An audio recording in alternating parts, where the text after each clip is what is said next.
mountainous Tibet, one of the most beautiful places in the world. This is Timothy Hutton. The people of Tibet are in trouble. Their very culture is in jeopardy. But they still whip up an amazing fish curry. And since 200 of us bought at Groupon.com, we're each getting $30 worth of Tibetan food for just $15 at Himalayan Restaurant in Chicago. Save the money. Unlock great deals in your town. Groupon.com. So this ad was aired during the Super Bowl. It was one of a series of ads. And it created an immediate firestorm because they were talking about how insensitive Groupon was to what was happening in Tibet. They were sort of making fun of the whole thing. Now, they were flamed online. It was flamed before the thing ended. And the agency that put this together, Crispin Porter Bogusky, started getting a lot of very public flack. You know, we've got comments like, you know, what are they thinking? Pound Groupon, officially dead to me. Groupon ad was tasteless. This is while the game is going on after this particular thing is aired. So it's automatically getting stuff. Groupon still had sort of a Grabowski flavor. You know, they were considered a local Chicago company. They had done good. Andrew Mason was a guy of the people. He liked to program. He liked to market it. He was almost sort of forced into this CEO role.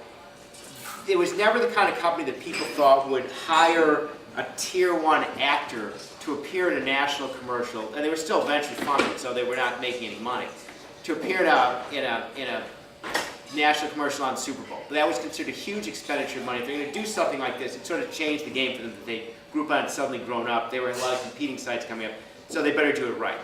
This is what they came out with. They were immediately flamed. Now, instead of dealing with it head on, Andrew Mason said, oh, it wasn't really us. We're sorry, but we were counseled by Crispin Porter to do this. So, you know, we were these babes in the wood led astray by this evil marketing firm. So what he did was he publicly fired the agency.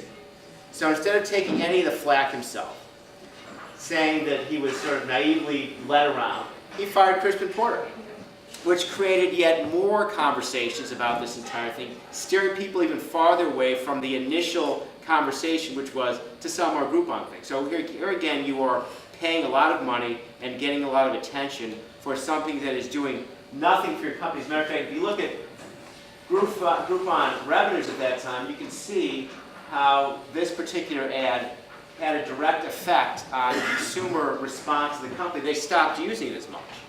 So here's a direct tie in between. You know, people say there's no such thing as bad press. I've always disagreed with that. But bad press starts to hurt your bottom line, and you're a venture-funded company, there is such thing as bad press. So what Groupon didn't do, and what these other companies didn't do, is they didn't assess potential reactions. In this instance, they squandered their celebrity tie-ins, and they also squandered some brand name equity that they had. They opened their brand to ridicule and debate, to consider the culture. They didn't consider the various issues. They didn't consider the response in other markets. They had no real crisis response in either of these situations, and ultimately, they did the exact opposite of what marketing is supposed to do. Instead of delivering customers, they alienated customers.